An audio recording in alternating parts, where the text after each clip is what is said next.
نعم.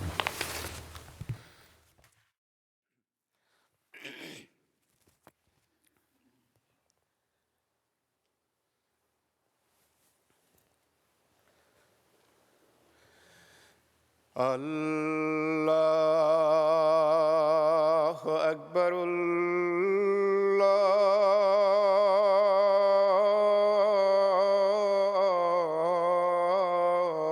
الله أكبر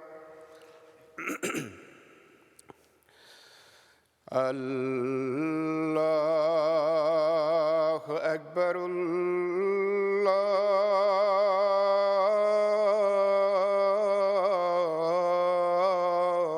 الله أكبر أشهد أن لا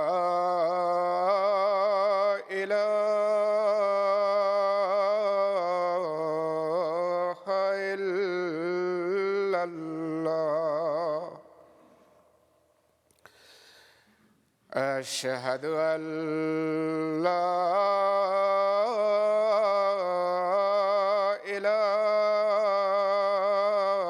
إله إلا الله أشهد أن محمدًا رسول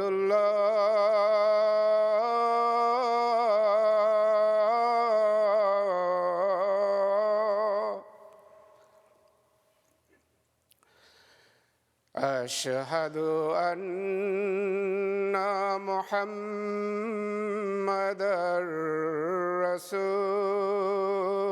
رسول الله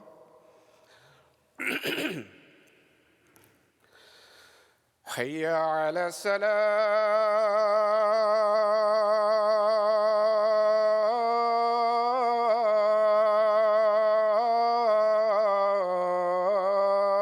الصلاة حي على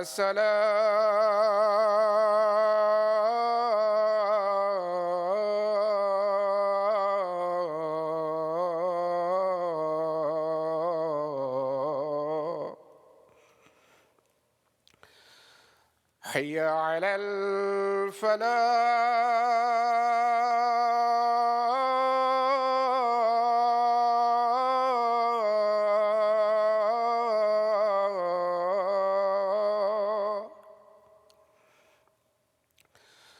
حي على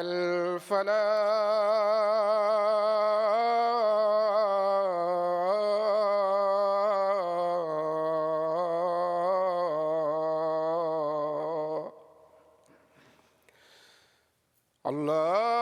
الله أكبر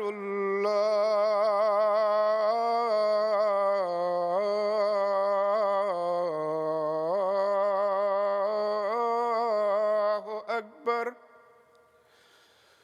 لا إله إلا الله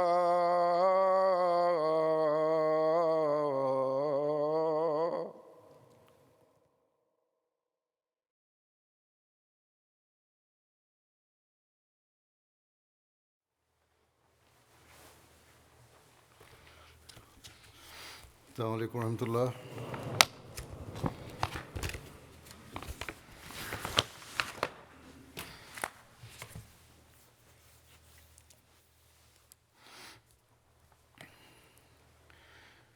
أشهد أن لا إله إلا الله وحده لا شريك له وأشهد أن محمدًا عبده ورسوله أما بعد فأعوذ بالله من الشيطان الرجيم بسم الله الرحمن الرحيم الحمد لله رب العالمين الرحمن الرحيم مالك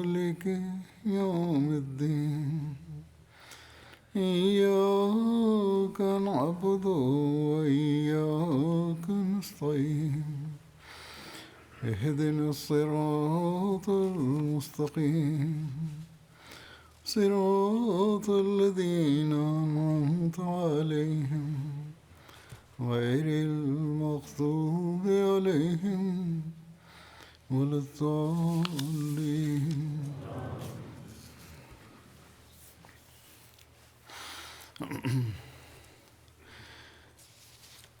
بعض لوگ مجھے لکھتے ہیں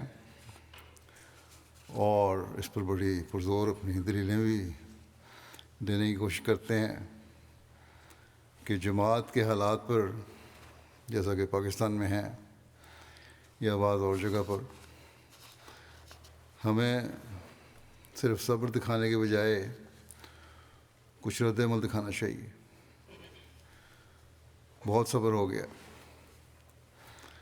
اور حضرت مسلم موعود رضی اللہ عنہ کی مثالیں دینے کی کوشش کرتے ہیں کہ اس طرح جماعت نے رد عمل دکھایا ان کے زمانے میں، اور بعض جگہ جماعت کو رد عمل کی آپ نے اجازت دی. یہ بالکل غلط باتیں حضرت مسلم موعود رضی اللہ عنہ کی طرف منسوب کی جاتی ہیں.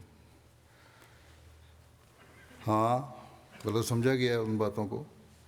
بعض واقعات شاید سامنے آئے ہوں، کسی نے پڑھے ہوں، لیکن غلط سمجھا. ہاں، آپ نے قانون کے دائرے میں رہتے ہوئے بعض کارروائیاں کیں، لیکن یہ نہیں کہ بلا سوچے سمجھے بلوائیوں کے جلوسوں کی طرح جلوس لے کر نکل آنے کی اجازت دے دی.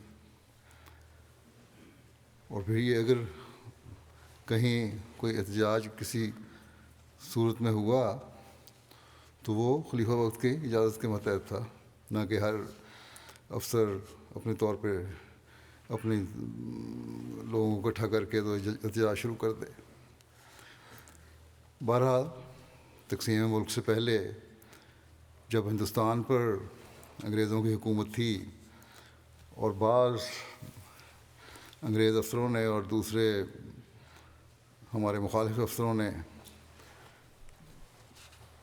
بہت دفعہ کوشش کی کہ حضرت مسلم موعود رضی اللہ عنہ کی تقریروں کو اشتعال انگیز تقریریں کہہ کر یا ان کا رنگ دے کر پھر آپ پر ہاتھ ڈالا جائے.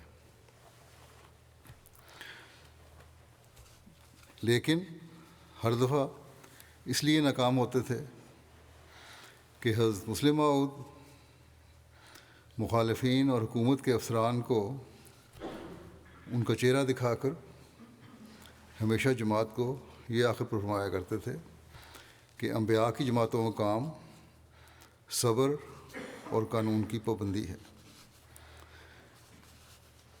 اور اس کا اعتراف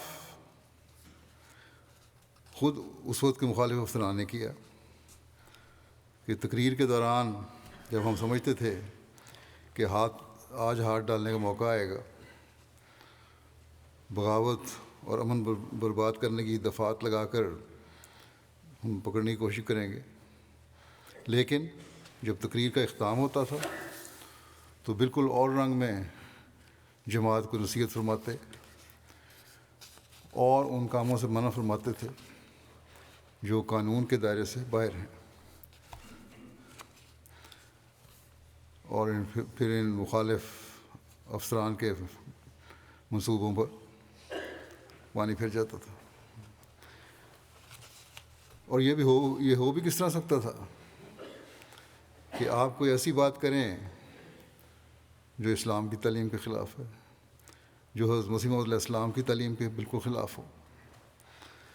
حضرت مسیح موعود علیہ السلام نے تو جماعت کو بے شمار جگہ صبر کی تلقین فرمائی ہے، دعا کی تلقین فرمائی ہے، اور واضح فرمایا ہے کہ جن کے پاؤں نازک ہیں اور میرے ساتھ انخاردار اور پتھریلی رستوں پر چل نہیں سکتے اور صبر کی طاقت نہیں رکھتے، وہ مجھے چھوڑ دیں، مجھے چھوڑ دیں. بے شک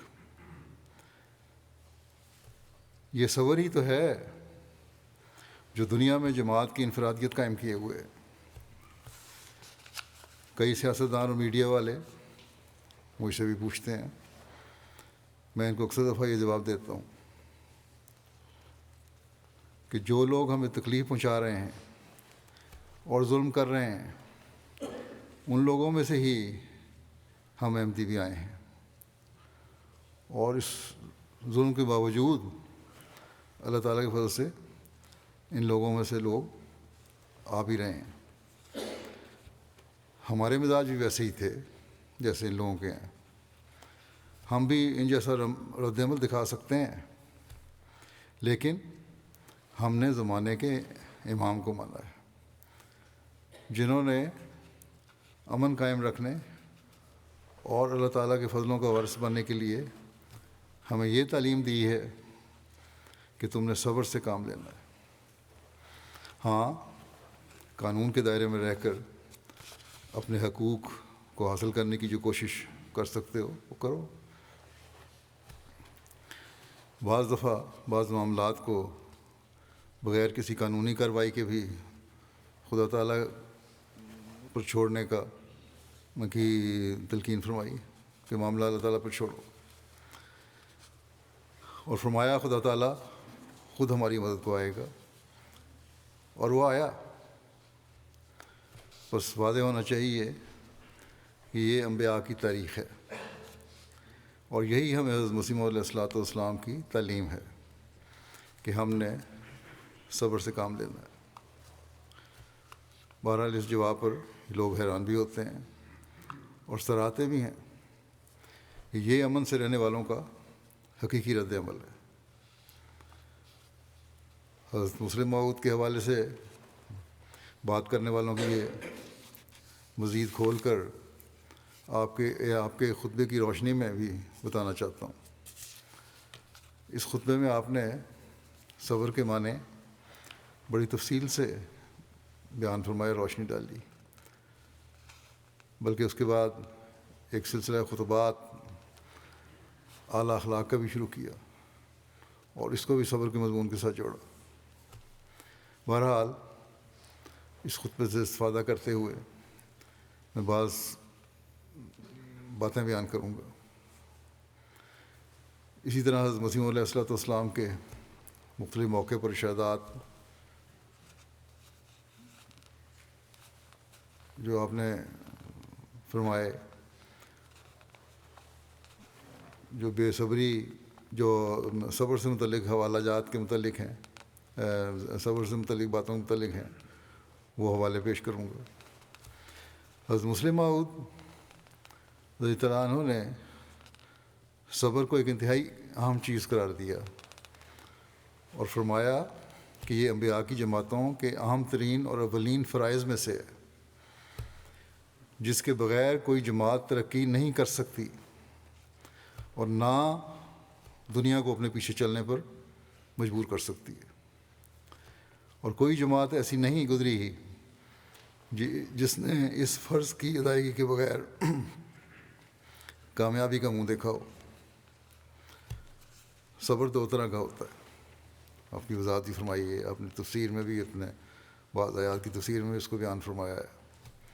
ایک صبر یہ ہے کہ انسان کو کسی رد عمل کی طاقت ہو اور پھر وہ صبر دکھائے، اور دوسرے اس وقت کا صبر ہے جب اس کے مقابلے کی طاقت ہی نہ ہو، وہ صبر ہے، مجبوری کا صبر ہے۔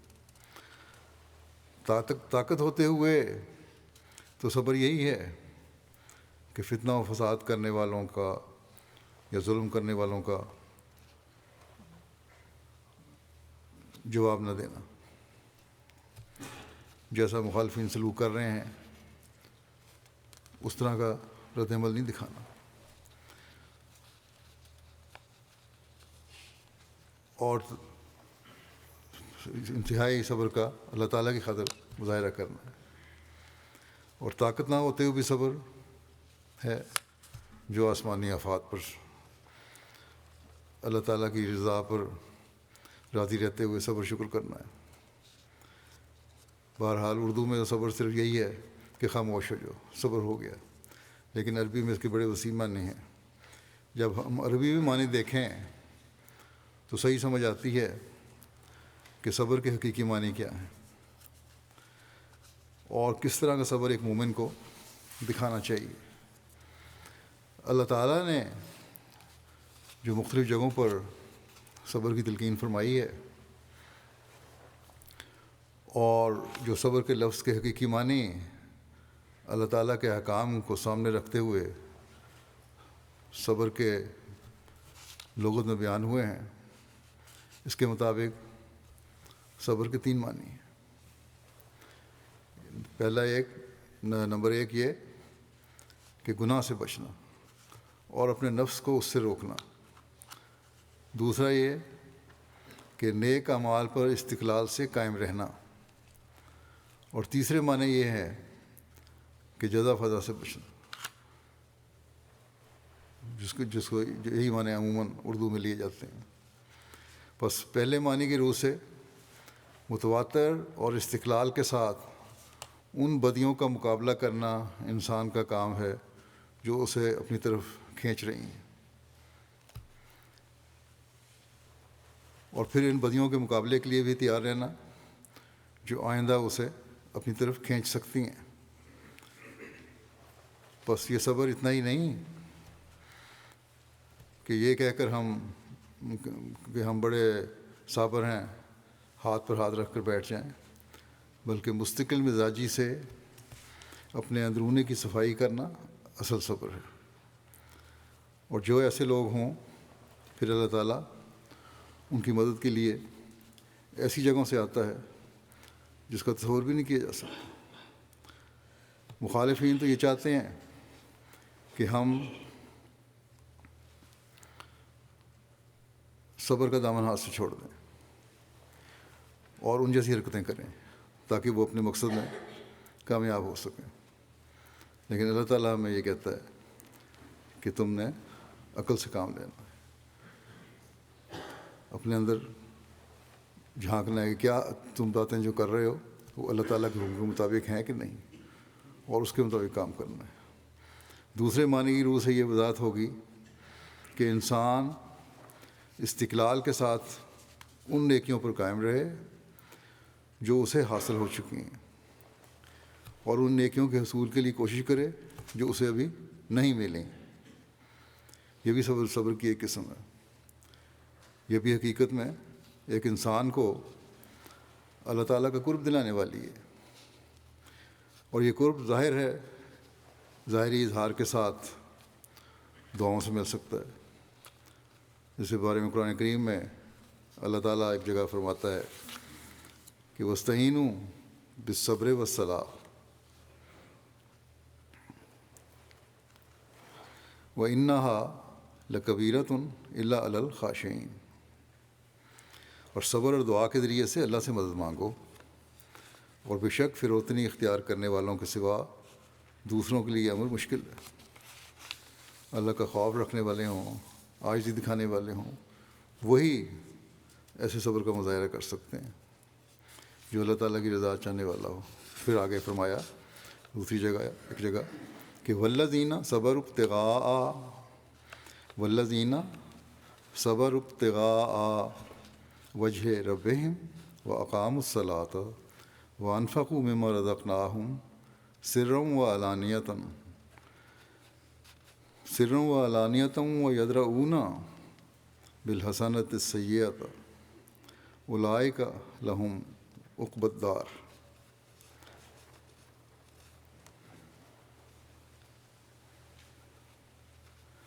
وَيَدْرَؤُونَ بِالْحَسَنَةِ السَّيِّئَةَ اولئک لہم عقبی الدار۔ اور جنہوں نے اپنے رب کی رضا کی طلب میں ثابت قدمی سے کام لیا ہے اور نماز کو عمدگی سے ادا کیا ہے، اور جو کچھ ہم نے انہیں دیا ہے اس میں سے چھپ کر بھی اور ظاہر بھی ہماری راہ میں خرچ کیا ہے، اور جو بدی کو نیکی کے ذریعے سے دور کرتے رہتے ہیں، بدی کو نیکی کے ذریعے سے دور کرتے رہتے ہیں، انہی کے لیے اس گھر کا بہترین انجام مقدر ہے۔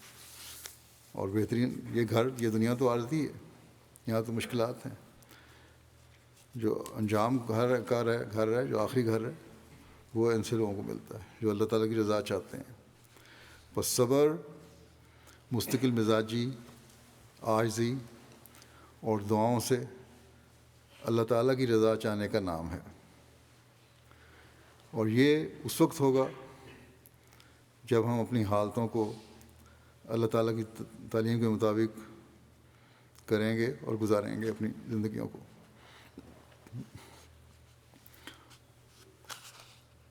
اور اللہ تعالیٰ کی رضا حاصل کرنا ہمارا مقصود ہوگا. اور پھر جیسا کہ بیان ہوا ہے، ایک مطلب صبر کا جزا فضا نہ کرنا بھی ہے. ظاہری ابتلا، بیماری یا مالی نقصان یا کوئی مشکل آئے تو نہ ہی گھبرانا ہے، نہ شکوے کے رنگ میں شور مچانا ہے کہ یہ اللہ تعالیٰ نے مجھ سے کیا کر دیا. یہ چیزیں بے صبری کی علامت ہے. اللہ تعالیٰ پہ شکوہ بالکل غلط چیز ہے. ہمیشہ یہ سوچ رکھنی چاہیے کہ جو کچھ میرے پاس ہے اللہ تعالیٰ کی طرف سے انعام کے رنگ میں ہے. آج اللہ تعالیٰ نے لیا ہے تو کل اور دے دے گا. بس یہ سوچ رکھنے والے حقیقی مومن ہیں، اور یہی صبر کرنے والے اللہ تعالیٰ کی نظر میں حقیقی صابر بھی ہیں. بس یہ 3 معنی ہیں صبر کے. لیکن یہ ہمیشہ یاد رکھنا چاہیے کہ صبر کسی کمزوری کی وجہ سے نہ ہو، کسی دنیاوی خوف کی وجہ سے نہ ہو، بلکہ صرف اور صرف اللہ تعالیٰ کی رضا چاہتے ہوئے ہو. تو پھر ہی وہ حقیقی صبر ہے جو اللہ تعالیٰ کے فضلوں کو کھینچتا ہے. اگر کوئی شخص بڑے افسروں کے سامنے یا بادشاہ کے سامنے اس کے ظلم کی وجہ سے اس لیے خاموش رہے کہ اللہ تعالیٰ کے حکم سے صبر کر رہے ہیں، تو یہ حقیقی صبر ہے. اور اگر زندگی کے خوف سے ہے تو یہ غلط چیز ہے. ہم جو صبر کی تلقین کرتے ہیں صرف اس لیے کرتے ہیں کہ اللہ تعالیٰ کا ہی حکم ہے. اگر بدلہ ہی لینا ہے تو کئی احمدی جوش میں بھرے بیٹھے ہوں گے کہ ہمیں اپنی جان کی بھی پرواہ نہیں ہے. ہم بدلہ لے کر ایک دفعہ ان ظالموں کو مزہ چکھا سکتے ہیں اور چکھا دیں گے، لیکن یہ ہم نہیں کریں گے. یہ اس تعلیم کے خلاف ہے جو ہمیں دی گئی، اور ہم ایسی حرکت سے کراہت کرتے ہیں کیونکہ یہ انبیاء کی جماعتوں کا شیوا نہیں. اور ہم نے بنی نوع انسان کو ہر شر سے محفوظ رکھنے کا عہد بھی کیا ہوا ہے. بیعت کے عہد میں ہمیں حضرت مسیح موعود علیہ السلام نے سختی سے ان باتوں سے روکا. حضرت مسلم موعود رضی اللہ عنہ نے صبر کے ضمن میں ایک یہ وضاحت بھی فرمائی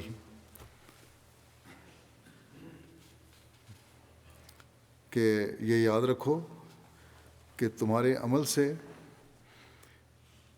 صبر اور بے غیرتی میں فرق واضح نظر آنا چاہیے.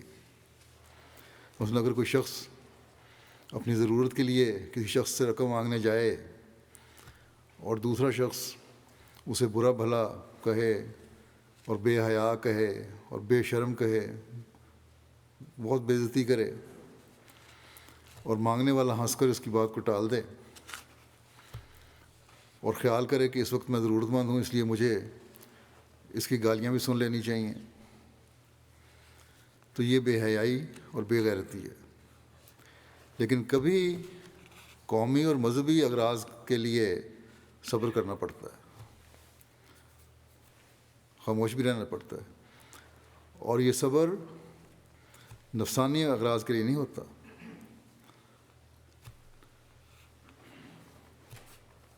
اس لیے یہ حقیقی صبر ہے اور بے غیرتی نہیں ہے. مثلاً کسی ایسی جگہ پر جہاں اس کے بدلہ لینے کی وجہ سے اس کی قوم پر کوئی مصیبت آتی ہے، وہاں اگر وہ حملہ کرتا ہے اور صبر نہیں کرتا تو اسے بیوقوف کہیں گے، کیونکہ اس طرح وہ اپنی قوم کو نقصان پہنچاتا ہے. بس جب وہ اپنی قوم کے نفع کے لیے بدلہ نہیں لیتا یا دنیا کو نقصان سے محفوظ رکھنے کے لیے صبر کرتا ہے تو اس کا یہ صبر کہلائے گا۔ بس یہ بات ہمیں یاد رکھنی چاہیے۔ بعض لوگ بڑے جوش میں آ جاتے ہیں کہ فلاں شخص کو گرفتار کر لیا پولیس نے، تو اجتماع کرو اور جلوس نکالو۔ تو یہ سب چیزیں غلط ہیں۔ دشمن تو یہ چاہتا ہے کہ اس طرح کا رد عمل ہو تاکہ ہم مزید سختیاں کریں ان افسران سے مل کر جو پہلے ہمارے خلاف ہیں، ان احمدیوں کو قابو میں کریں، ان کے نظام پر مزید پابندیاں لگانے کی کوشش کریں یا اس کا مطالبہ کریں حکومت سے، جبکہ حکومت بھی کہ بعض افسران بھی خاص طور پر بلکہ اکثریت خلاف ہو۔ اس وقت جب کہ حکومت کے بعض افسران ان کی پشپنائی بھی کر رہے ہیں اور پھر ایسے موقعوں پر منافقین بھی فائدہ اٹھاتے ہیں،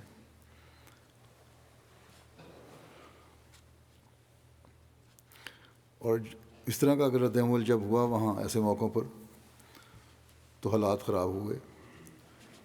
ہم نے دیکھا ہوں گے بھی، اور یہ تجربہ بھی ہے کہ اس طرح کے موقعوں پر جب اس طرح رد عمل ظاہر ہوا تو حالات خراب بھی ہوئے۔ بعض ایسے واقعات جماعت کی تاریخ میں ہیں جس کا فائدہ کے بجائے نقصان ہوا، اور جب صبر کا مظاہرہ کرتے ہوئے حالات کو بہتر کرنے کی قانونی کوشش کی گئی، ہر جگہ تو 100% نہیں، لیکن بہت سی جگہوں پر اس کا فائدہ بھی ہوا۔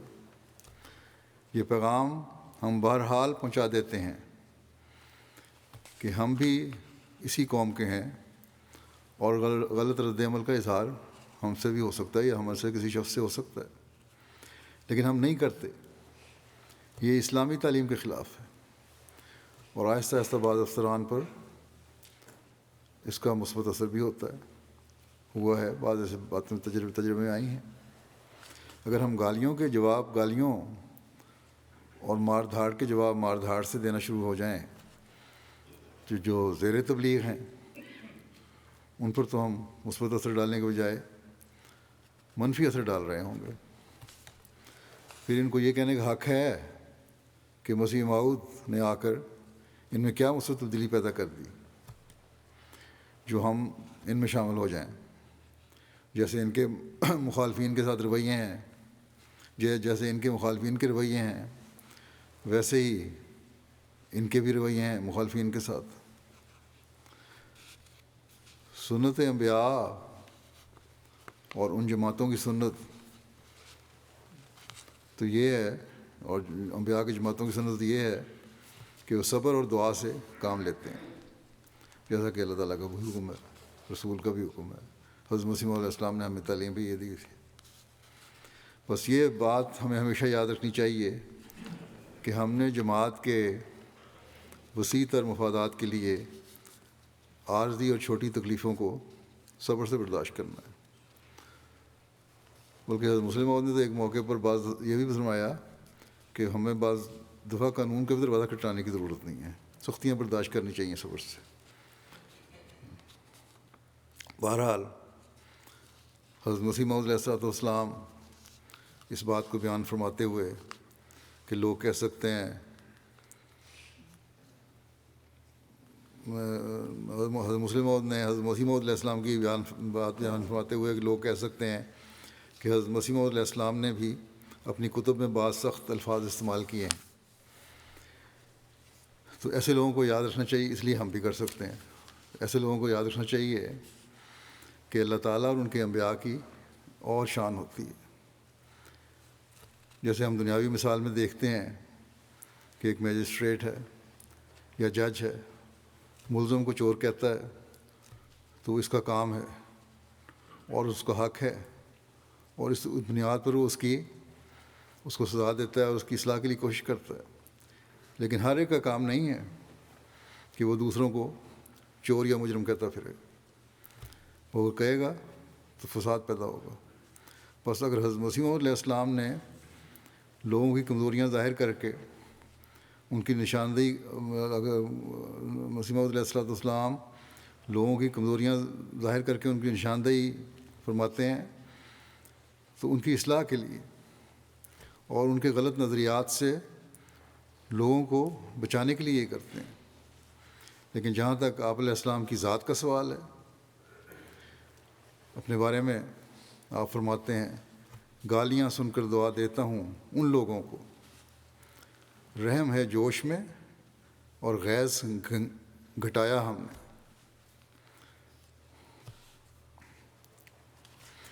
اور ہمیں حضرت مسیح علیہ السلام نے یہی تعلیم دی ہے کہ دوسروں کی سختیوں کو صبر کے ساتھ جھیلو اور برداشت کرو۔ حضرت مسلم موعود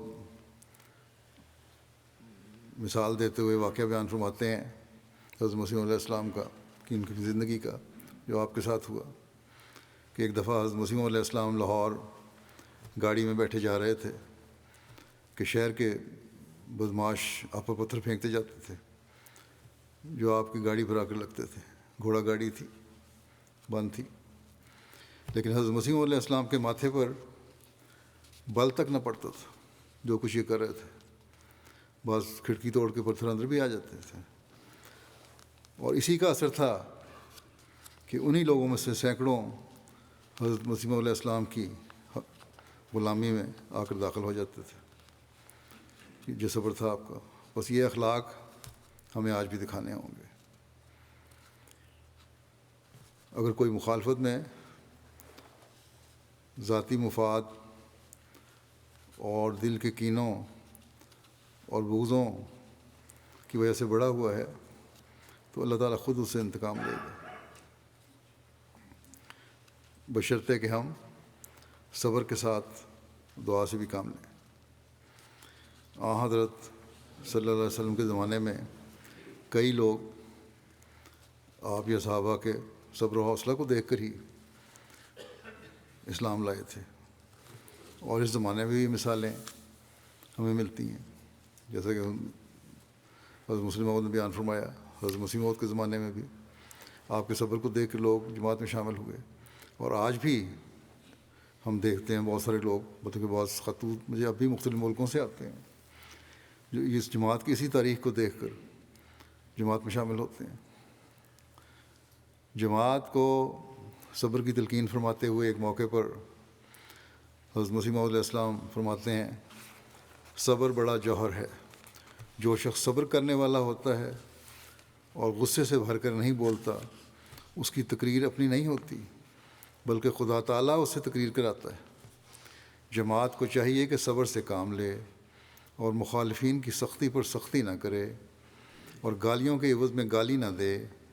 جو شخص ہمارا مکذب ہے اس پر لازم نہیں کہ وہ ادب کے ساتھ بولے۔ حضرت مسیح علیہ السلام کا نام ضروری نہیں کہ وہ ادب کے ساتھ لے۔ اس کے نمونے فرماتے ہیں کہ اس کے نمونے حضرت صلی اللہ علیہ وسلم کی زندگی میں بھی بہت پائے جاتے ہیں۔ صبر جیسی کوئی شے نہیں، مگر صبر کرنا بڑا مشکل ہے۔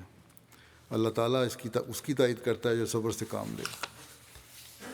پھر جماعت کی حالت کا نقشہ کھینچتے ہوئے اور نئے آنے والوں کی مشکلات کا ذکر فرماتے ہوئے، صبر کی تلقین کرتے ہوئے آپ فرماتے ہیں ہماری جماعت کے لیے بھی اسی قسم کی مشکلات ہیں جیسی حضرت صلی اللہ علیہ وسلم کے وقت مسلمانوں کو پیش آئے تھے۔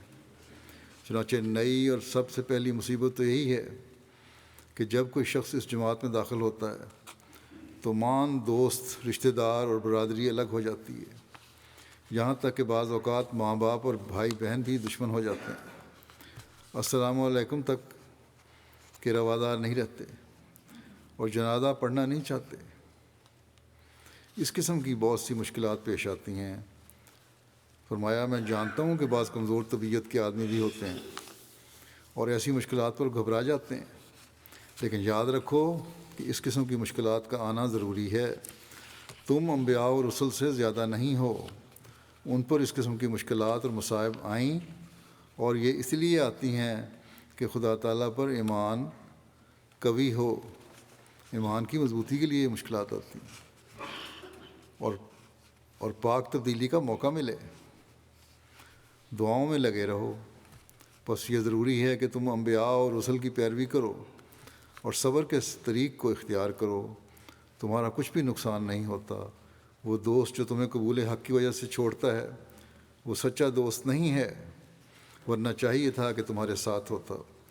تمہیں چاہیے کہ وہ لوگ جو محض اس وجہ سے تمہیں چھوڑتے اور تم سے الگ ہوتے ہیں کہ تم نے خدا تعالیٰ کے قائم کردہ سلسلے میں شمولیت اختیار کر لی ہے، ان سے دنگا یا فساد مت کرو، بلکہ ان کے لیے غائبانہ دعا کرو۔ صرف یہ نہیں کہ لڑنا نہیں ہے، بلکہ ان کے لیے دعا کرو کہ اللہ تعالیٰ ان کو بھی وہ بصیرت اور معرفت عطا کرے جو اس نے اپنے فضل سے تمہیں دی ہے۔ بس صرف دنگا فساد سے نہیں روکا، بلکہ دعا کرنے کے لیے کہا، ہمدردی دل میں رکھنے کے لیے کہا، تاکہ وہ بھی حق کو پہچاننے والے بن سکیں۔ فرمایا تم اپنے پاک نمونے اور عمدہ چال چلن سے ثابت کر کے دکھاؤ کہ تم نے اچھی راہ اختیار کی ہے۔ دیکھو میں اس امر کے لیے مامور ہوں کہ تمہیں بار بار ہدایت کروں کہ ہر قسم کے فساد اور ہنگامے کی جگہوں سے بچتے رہو، اور گالیاں سن کر بھی صبر کرو۔ بدی کا جواب نیکی سے دو، اور کوئی فساد کرنے پر آمادہ ہو تو بہتر ہے کہ تم ایسی جگہ سے کھسک جاؤ، وہاں سے قرآن شریف کا بھی حکم ہے، وہاں سے چلے جاؤ اور نرمی سے جواب دو۔ بارہا ایسا ہوتا ہے کہ ایک شخص بڑے جوش سے مخالفت کرتا ہے، اور مخالفت میں وہ طریق اختیار کرتا ہے جو مفسدانہ طریق ہو۔ ایسا مخالفت کرتا ہے جس سے فساد پیدا ہونے کا خطرہ ہو، جس سے سننے والوں میں اشتعال کی تحریک ہو۔ لیکن جب سامنے سے نرم جواب ملتا ہے اور گالیوں کا مقابلہ نہیں کیا جاتا تو خود اسے شرم آ جاتی ہے۔ ٹھیک ہے، بہت سارے لوگ آج اس زمانے میں تو بے شرم ہیں، آگے سے الٹا ظلم بھی کرتے ہیں، لیکن بہت سے ایسے بھی ہیں جن کو شرم آ جاتی ہے اور وہ اپنی حرکت پر نادم اور پریشان ہونے لگتا ہے۔ گزشتہ خطبوں میں نے بنگلہ دیش کے واقعات بیان کرتے ہوئے مثال بھی دی تھی کہ بلوائیوں میں سے ایک لڑکے کو جب ہمارے لڑکے نے کہا کہ تمہیں پتہ بھی ہے تم کیا کر رہے ہو، کس نام پہ کر رہے ہو، جو اس کو سمجھ آ گئی تو اس نے اینٹ پیچھے پھینک دی، جب پتھر جو اٹھایا اس نے نیچے پھینک دیا۔ فرمایا میں تمہیں سچ سچ کہتا ہوں کہ صبر کو ہاتھ سے نہ دو۔ صبر کا ہتھیار ایسا ہے کہ توپوں سے وہ کام نہیں نکلتا جو صبر سے نکلتا ہے۔ صبر ہی ہے جو دلوں کو فتح کر لیتا ہے۔ یقیناً یاد رکھو کہ مجھے بہت رنج ہوتا ہے جب میں یہ سنتا ہوں کہ فلاں شخص اس جماعت کا ہو کر کسی سے لڑا ہے۔ اس طریق کو میں ہرگز پسند نہیں کرتا، اور خدا تعالیٰ بھی نہیں چاہتا کہ وہ جماعت جو دنیا میں ایک نمونہ ٹھہرے گی وہ ایسی راہ اختیار کرے جو تقویٰ کی راہ نہیں۔ بلکہ میں تمہیں یہ بھی بتا دیتا ہوں کہ اللہ تعالیٰ یہاں تک اس امر کی تائید کرتا ہے کہ اگر کوئی شخص اس جماعت میں ہو کر صبر اور برداشت سے کام نہیں لیتا تو وہ یاد رکھے کہ وہ اس جماعت میں داخل نہیں ہے۔ بہت بڑی تنبیہ، ہمیں ہمیشہ یاد رکھنا چاہیے۔ فرمایا نہایت کار اشتعال اور جوش کی وجہ یہ ہو سکتی ہے کہ مجھے گندی گالیاں دی جاتی ہیں۔ یہی تمہیں جوش آتا ہے نا۔ حضرت مسلم فرماتے ہیں کہ مجھے گندی گالیاں دیتے ہیں تو مجھے جوش آ جاتا ہے۔ تو فرمایا کہ اس معاملے کو خدا کے سپرد کر دو، تم اس کا فیصلہ نہیں کر سکتے، میرا معاملہ خدا پر چھوڑ دو۔ تم ان گالیوں کو سن کر بھی صبر اور برداشت سے کام لو۔ تمہیں کیا معلوم ہے کہ میں ان لوگوں سے کس قدر گالیاں سنتا ہوں؟ اکثر ایسا ہوتا ہے کہ گندی گالیوں سے بھرے ہوئے خطوط آتے ہیں اور کھلے کارڈوں میں گالیاں دی جاتی ہیں۔ بے رنگ خطوط آتے ہیں جن کا محصول بھی دینا پڑتا ہے، ٹکٹ لگائے بغیر بھیج دیتے ہیں خط، اور ٹکٹ کے پیسے بھی دینے پڑتے ہیں ڈاک کے، اور پھر جب پڑھتے ہیں تو گالیوں کا تمار ہوتا ہے۔ ایسی فحش گالیاں ہوتی ہیں کہ میں یقیناً جانتا ہوں کہ کسی پیغمبر کو بھی ایسی گالیاں نہیں دی گئی ہیں، اور میں اعتبار نہیں کرتا کہ ابو جہل میں بھی ایسی گالیوں کا مادہ ہو۔ جیسی گالیاں یہ لوگ دیتے ہیں ایسی تو ابو جہل نے بھی نہیں دی ہوں گی، لیکن یہ سب کچھ سننا پڑتا ہے۔ جب میں صبر کرتا ہوں تو تمہارا فرض ہے کہ تم بھی صبر کرو۔ درخت سے بڑھ کر شاخ تو نہیں ہوتی۔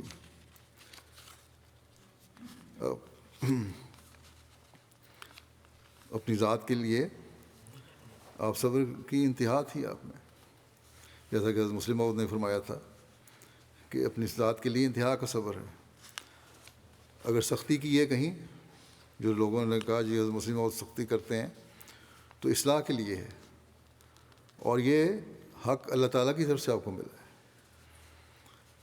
ہر ایک کو یہ حق نہیں ہے، اور جب حق نہیں ہے تو پھر اصلاح کے بجائے اگر ہم ایسی باتیں کریں گے اس سے فساد پھیلنے کا، بڑھنے کا زیادہ امکان ہے۔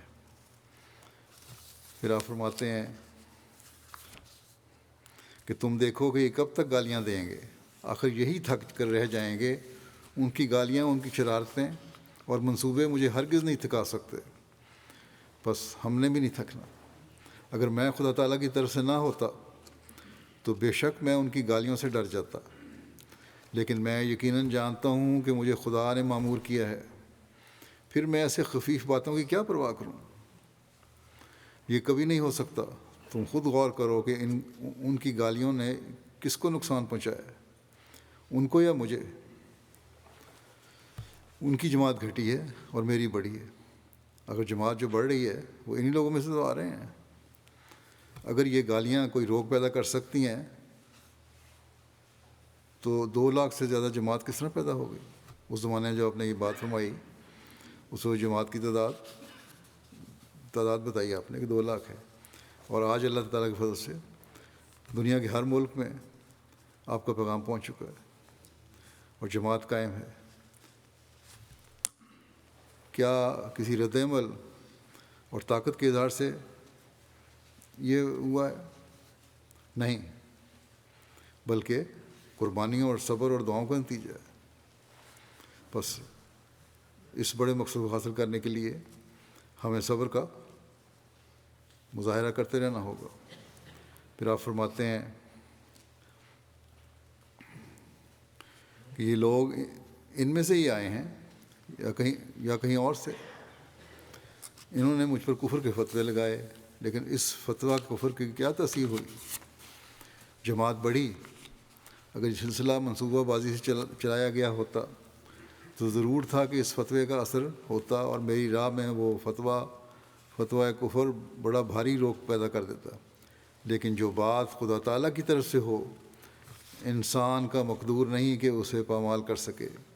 جو کچھ منصوبے میرے مخالف کیے جاتے ہیں پہچان کرنے والوں کی حسرت ہی ہوتی ہے، پہچان کرنے والوں کو حسرت ہی ہوتی ہے۔ میں کھول کر کہتا ہوں کہ یہ لوگ جو میرے مخالفت کرتے ہیں ایک عظیم الشان دریا کے سامنے جو اپنے پورے زور سے آ رہا ہے اپنا ہاتھ کرتے ہیں اور چاہتے ہیں کہ وہ اس سے رک جائے۔ پانی کا ایک فلو آ رہا ہے دریا کی صورت میں، اپنا ہاتھ رکھ کے سمجھتے ہیں کہ پانی رک جائے گا، مگر اس کا نتیجہ ظاہر ہے کہ وہ رک نہیں سکتا۔ یہ ان گالیوں سے روکنا چاہتے ہیں، مگر یاد رکھیں کہ کبھی نہیں رکے گا۔ کیا شریف آدمیوں کا کام ہے کہ گالیاں دے؟ میں ان مسلمانوں پر افسوس کرتا ہوں کہ یہ کس قسم کے مسلمان ہیں جو اس بے باکی سے زبان کھولتے ہیں، عجیب عجیب گالیاں نکال رہے ہوتے ہیں۔ پاکستان میں تو ان کے جلوس۔ فرمایا میں اللہ تعالیٰ کی قسم کھا کر کہتا ہوں کہ ایسی گندی گالیاں میں نے تو کبھی کسی چوڑے چمار سے بھی نہیں سنی جو ان مسلمان کہلانے والوں سے سنی ہیں۔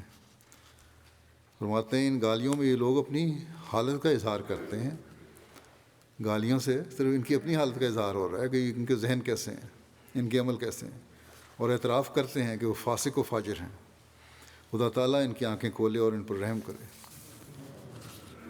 پھر فرمایا کہ ایسی گالیاں دینے والے خواہ 1 کروڑ ہوں، خدا تعالیٰ کچھ نہیں بگاڑ سکتے۔ یہ جانتے ہیں کہ ایک پیسے کا کارڈ ہی ضائع ہوگا، مگر نہیں جانتے کہ اس پیسے کے نقصان کے ساتھ نامہ اعمال بھی سیاہ ہو جائے گا۔ کارڈ میں جو گالیاں لکھتے ہیں تو اپنے نامہ اعمال کو بھی سیاہ کر رہے ہوتے ہیں۔ پھر میری سمجھ میں نہیں آتا کہ یہ گالیاں دی کیوں جاتی ہیں؟ کیا صرف اس لیے کہ میں کہتا ہوں قرآن شریف کو نہ چھوڑو اور آن حضرت صلی اللہ علیہ وسلم کی تکذیب نہ کرو؟ غضب کی بات ہے کہ قرآن شریف میں لکھا ہوا ہے کہ حضرت عیسیٰ فوت ہو گئے اور پھر زمین پر نہیں آئیں گے، مگر یہ ماننے میں نہیں آتے اور اس عقیدہ مخالفت قرآن پر اڑتے ہیں۔ اگر میں نہ آیا ہوتا اور خدا تعالیٰ نے ایک سلسلہ قائم نہ کیا ہوتا تو یہ جو کچھ چاہتے کہتے، کیونکہ ان کو بیدار کرنے والا اور آگاہ کرنے والا ان میں موجود نہ تھا۔ لیکن اب جب کہ خدا تعالیٰ نے مجھے معمور کر کے بھیجا ہے اور میں وہی ہوں جس کو حضرت صلی اللہ علیہ وسلم نے حکم قرار دیا ہے، تو پھر میرے فیصلے پر چون و چرا کرنا ان کا حق نہیں تھا۔ طریقِ تقویٰ تو یہ تھا کہ میری باتوں کو سنتے اور غور کرتے، انکار کے لیے جلدی نہ کرتے۔ میں سچ سچ کہتا ہوں کہ میرے آنے کے بعد ان کا حق نہیں ہے کہ یہ زبان کھولیں، کیونکہ میں خدا تعالیٰ کی طرف سے آیا ہوں اور حکم ہو کر آیا ہوں۔ پھر حضرت صلی اللہ علیہ وسلم نے اللہ تعالیٰ کے حکم سے جس صبر کا معیار قائم کیا جس کا کوئی مقابلہ ہی نہیں کر سکتا، اس کا ذکر کرتے ہوئے آپ فرماتے ہیں کہ حضرت موسیٰ کی قوم بنی اسرائیل نے ان کو فوراً قبول کر لیا تھا، اس لیے قوم کی طرف سے کوئی دکھ اور مصیبت یا روگ ان کو پیش نہیں آئی۔ حضرت موسیٰ کو اپنی قوم کی طرف سے تو کوئی دکھ نہیں پیش آیا، فرعون کی طرف سے آیا تھا، لیکن برخلاف اس کے حضرت صلی اللہ علیہ وسلم کو اپنی ہی قوم سے مشکلات اور انکار کا مرحلہ پیش آیا۔ پھر ایسی صورت میں حضرت صلی اللہ علیہ وسلم کی کامیابیاں کیسی اعلیٰ درجہ کی ثابت ہوئی ہیں، جو آپ کے کمالات اور فضائل کا سب سے بڑھ کر ثبوت ہیں۔ حضرت صلی اللہ علیہ وسلم نے جب اللہ تعالیٰ کی اذن اور امر سے تبلیغ شروع کی تو پہلے ہی آپ کو یہ مرحلہ پیش آیا کہ قوم نے انکار کیا۔ لکھا ہے کہ جب آپ صلی اللہ علیہ وسلم نے قریش کی دعوت کی اور سب کو بلا کر کہا کہ میں تم سے ایک بات پوچھتا ہوں، اس کا جواب دو، یعنی میں اگر تمہیں یہ کہوں کہ اس پہاڑ کے پیچھے ایک بڑی بھاری فوج پڑی ہوئی ہے اور وہ اس گھات میں بیٹھی ہوئی ہے کہ موقع پا کر تمہیں ہلاک کر دے، تو کیا تم باور کرو گے؟ سب نے بالاتفاق کہا کہ بے شک ہم اس بات کو تسلیم کریں گے، اس لیے کہ تو ہمیشہ سے صادق اور امین ہے۔ جب وہ یہ اقرار کر چکے تو پھر حضرت صلی اللہ علیہ وسلم نے فرمایا کہ دیکھو، میں سچ کہتا ہوں کہ میں خدا تعالیٰ کا پیغمبر ہوں اور تم کو آنے والے عذاب سے ڈراتا ہوں۔ اتنی بات کہنی تھی کہ سب آگ بگولا ہو گئے، اور ایک شریر بول اٹھا تباً لکا سائر الیوم، یعنی آپ کو نعوذ باللہ ہلاکت کی کے الفاظ کہے آپ کے لیے۔ فرمایا کہ افسوس، جو بات ان کی نجات اور بہتری کی تھی، ناعاقبت اندیش قوم نے اس کو ہی برا سمجھا اور مخالفت پر آمادہ ہو گئے۔ اب اس کے بالمقابل موسیٰ کی قوم کو دیکھو۔ بنی اسرائیل باوجود کہ ایک سخت دل قوم تھی، لیکن انہوں نے حضرت موسیٰ کو تبلیغ پر فوراً ہی اس کو قبول کر لیا، اور اس طرف موسیٰ سے افضل قوم کو تسلیم نہ کیا۔ مثال اب دے رہے ہیں آپ مزید آگے بیان کرنے کے لیے حضرت موسیٰ کی قوم کی، کہ حضرت موسیٰ کو تو انہوں نے تسلیم کر لیا، لیکن حضرت موسیٰ سے جو افضل نبی تھے ان کو تسلیم نہیں کیا اور مخالفت کے لیے تیار ہو گئے۔ مصائب کا سلسلہ شروع ہو گیا حضرت صلی اللہ علیہ وسلم کے لیے، آئے دن قتل کے منصوبے ہونے لگے آپ صلی اللہ علیہ وسلم کے لیے، اور یہ زمانہ اتنا لمبا ہو گیا کہ 13 برس تک برابر چلا گیا۔ 13 برس کا زمانہ کم نہیں ہوتا۔ اس عرصے میں آپ نے جس قدر دکھ اٹھائے، ان کا بیان بھی آسان نہیں ہے۔ قوم کی طرف سے تکالیف اور اظہار رسانی میں کوئی کسر باقی نہیں چھوڑی جاتی تھی، اور ادھر اللہ تعالیٰ کی طرف سے صبر اور استقلال کی ہدایت ہوتی تھی۔ ادھر تکلیفیں ہو رہی ہیں، اللہ تعالیٰ فرما رہا ہے کہ صبر کرو اور مستقل مزاجی سے قائم رہو، یہی صبر کے حقیقی معنی ہیں۔ اور بار بار حکم ہوتا تھا کہ جس طرح پہلے نبیوں نے صبر کیا ہے تو بھی صبر کر، اور حضرت صلی اللہ علیہ وسلم کمال صبر کے ساتھ ان تکالیف کو برداشت کرتے تھے اور تبلیغ میں سست نہ ہوتے تھے، بلکہ قدم آگے ہی پڑتا تھا۔ اور اصل یہ ہے کہ حضرت صلی اللہ علیہ وسلم کا صبر پہلے نبیوں کا سا نہ تھا، کیونکہ وہ تو ایک محدود قوم کے لیے مبعوث ہو کر آئے تھے، اس لیے ان کی تکالیف اور اظہار رسانیاں بھی اسی حد تک محدود ہوتی تھیں۔ لیکن اس کے مقابلے میں حضرت صلی اللہ علیہ وسلم کا صبر بہت ہی بڑا تھا، کیونکہ سب سے اول تو اپنی ہی قوم آپ صلی اللہ علیہ وسلم کی مخالف ہو گئی اور اظہار رسانی کی درپے ہوئی، اور پھر عیسائی بھی دشمن ہو گئے جب ان کو سنایا گیا کہ حضرت عیسیٰ صرف ایک خدا کے بندے اور رسول تھے تو ان کو آگ لگ گئی، کیونکہ وہ تو ان کو خدا بنائے بیٹھے تھے۔ حضرت صلی اللہ علیہ وسلم نے آ کر حقیقت کھول دی۔ یہ قاعدے کی بات ہے کہ انسان جس کو خدا بنا لیتا ہے اور اپنا معبود مانتا ہے، اس کا ترک کرنا آسان نہیں ہوتا، بلکہ پھر اس کو چھوڑنا بہت ہی مشکل ہو جاتا ہے۔ عیسائیوں کو یہ اعتقاد پختہ ہو گیا ہوا تھا، اس لیے جب انہوں نے سنا کہ حضرت صلی اللہ علیہ وسلم نے ان کے مصنوعی خدا کو انسان بنا دیا تو وہ دشمن جان بن گئے۔ ایک طرف اپنی قوم دشمن، کافر دشمن، بت پرست دشمن، پھر عیسائی بھی دشمن ہو گئے، اور اسی طرح پر یہودیوں میں بھی بہت سے مشرکانہ رسومات پیدا ہو گئی تھیں۔ پھر یہودیوں کا ذکر آگے ان میں مشرکانہ رسومات پیدا ہو گئی تھیں، اور وہ حضرت مسیح کا بالکل انکار کرتے تھے، حضرت عیسیٰ کو ماننے کو تیار نہیں تھے۔ جب ان کو متنبہ کیا گیا تو وہ بھی مخالفت کے لیے کھڑے ہو گئے۔ اب یہودی بھی، عیسائی بھی، مشرک بھی، دوسرے مذہب والے بھی سب مخالف ہو گئے، کیونکہ یہودی تو حضرت مسیح کو معاذ اللہ مکار اور کذاب کہتے تھے۔ بالمقابل حضرت صلی اللہ علیہ وسلم نے ان کو بتایا کہ تم ان کو کذاب کہنے میں خود کذاب ہو، وہ خدا تعالیٰ کا ایک برگزیدہ نبی ہے۔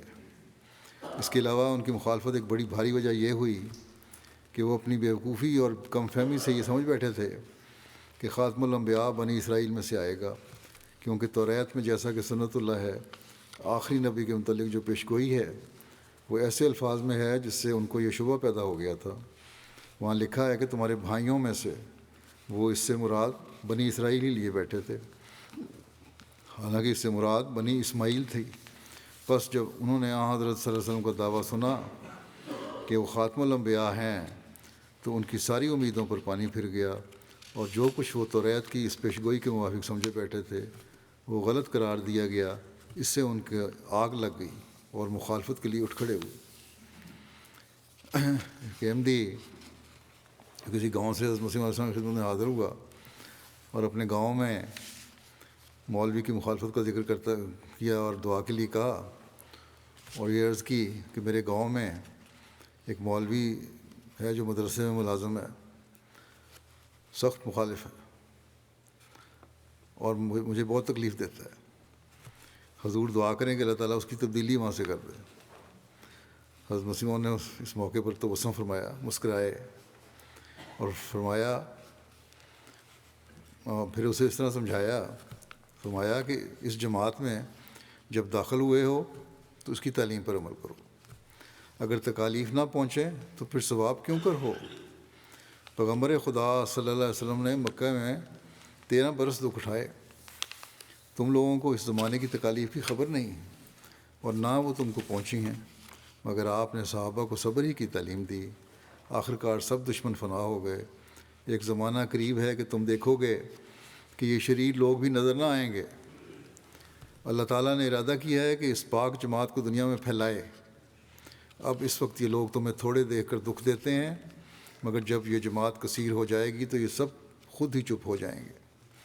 اگر خدا تعالیٰ چاہتا تو یہ لوگ دکھ نہ دیتے اور دکھ دینے والے پیدا نہ ہوتے، مگر خدا تعالیٰ ان کے ذریعے سے صبر کی تعلیم دینا چاہتا ہے۔ تھوڑی مدت صبر کے بعد دیکھو گے کہ کچھ بھی نہیں ہے۔ جو شخص دکھ دیتا ہے یا تو توبہ کر لیتا ہے یا فنا ہو جاتا ہے۔ کئی خط اس طرح کے آتے ہیں کہ ہم گالیاں دیتے تھے اور ثواب جانتے تھے، لیکن اب توبہ کرتے ہیں اور بیعت کرتے ہیں۔ صبر بھی ایک عبادت ہے۔ خدا تعالیٰ فرمایا کہ صبر بھی ایک عبادت ہے۔ خدا تعالیٰ فرماتا ہے کہ صبر والوں کو وہ بدلے ملیں گے جن کا کوئی حساب نہیں ہے، یعنی ان پر بے حساب انعام ہوں گے۔ یہ اجر صرف صابروں کے واسطے ہے، دوسری عبادت کے واسطے اللہ تعالیٰ کا یہ وعدہ نہیں ہے۔ جب ایک شخص ایک کی حمایت میں زندگی بسر کرتا ہے تو جب اسے دکھ پر دکھ پہنچتا ہے تو آخر حمایت کرنے والے کو غیرت آتی ہے اور وہ دکھ دینے والے کو تباہ کر دیتا ہے۔ اسی طرح ہماری جماعت خدا تعالیٰ کی حمایت میں ہے اور دکھ اٹھانے سے ایمان قوی ہو جاتا ہے۔ صبر جیسی کوئی شے نہیں ہے۔ پھر ایک موقع پر کچھ لوگ جو بیعت کی غرض سے قادیان آئے ہوئے تھے، ان کو نصیحت کرتے ہوئے آپ نے فرمایا دنیاوی لوگ اسباب پر بھروسہ کرتے ہیں، مگر اللہ تعالیٰ اس بات کے لیے مجبور نہیں ہے کہ اسباب کو محتاج ہو۔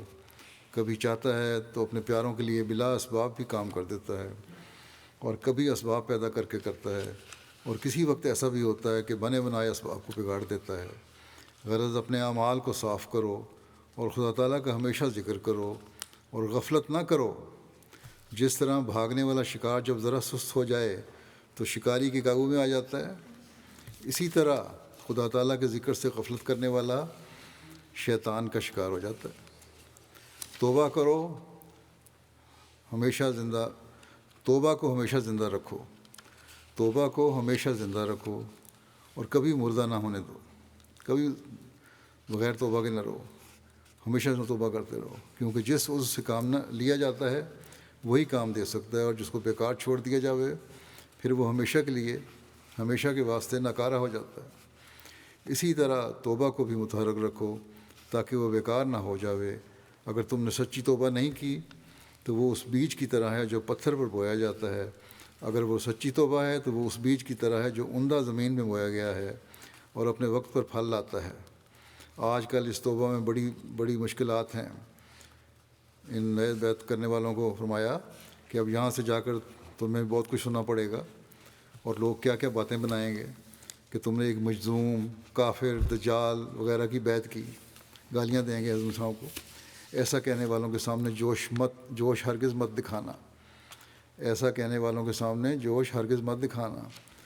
ہم تو اللہ تعالیٰ کی طرف سے صبر کے واسطے معمور کیے گئے ہیں۔ بس یہ باتیں ہیں جو ہمیں ہمیشہ یاد رکھنی چاہیے۔ فرماتے ہیں کہ اس لیے چاہیے کہ تم ان کے لیے دعا کرو کہ خدا تعالیٰ ان کو بھی ہدایت دے۔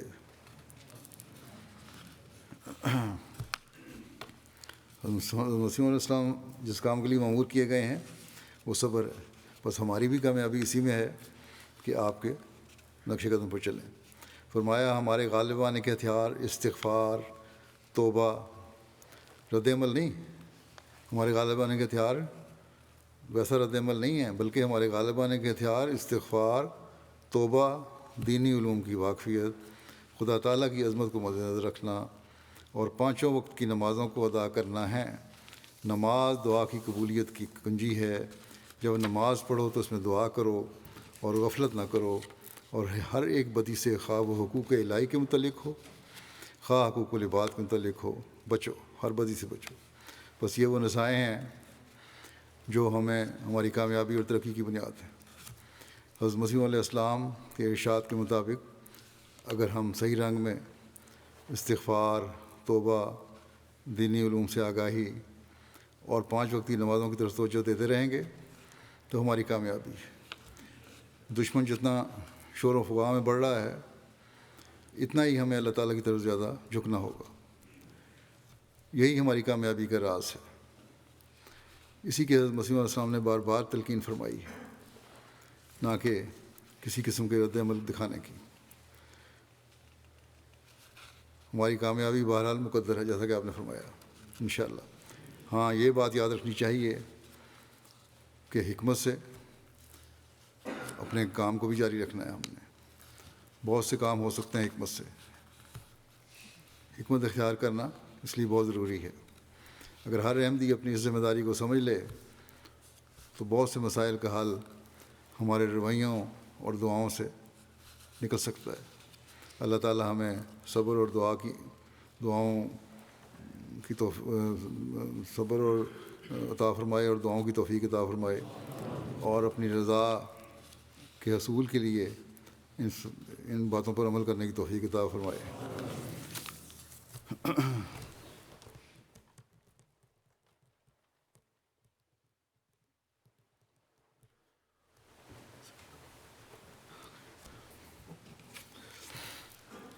الحمد لله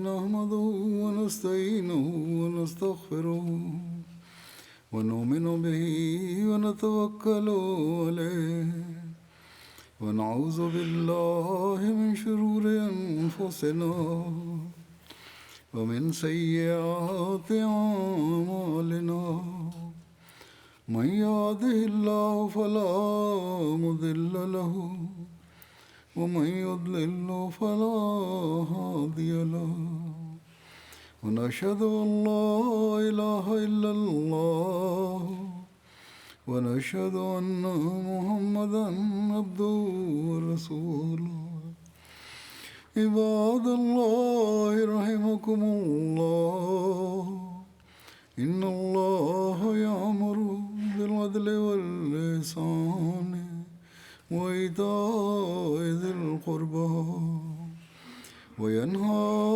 عن الفحشاء والمنكر والبغي يعظكم لعلكم تذكرون اذكروا الله يذكركم وادعوه يستجب لكم ولذكر الله أكبر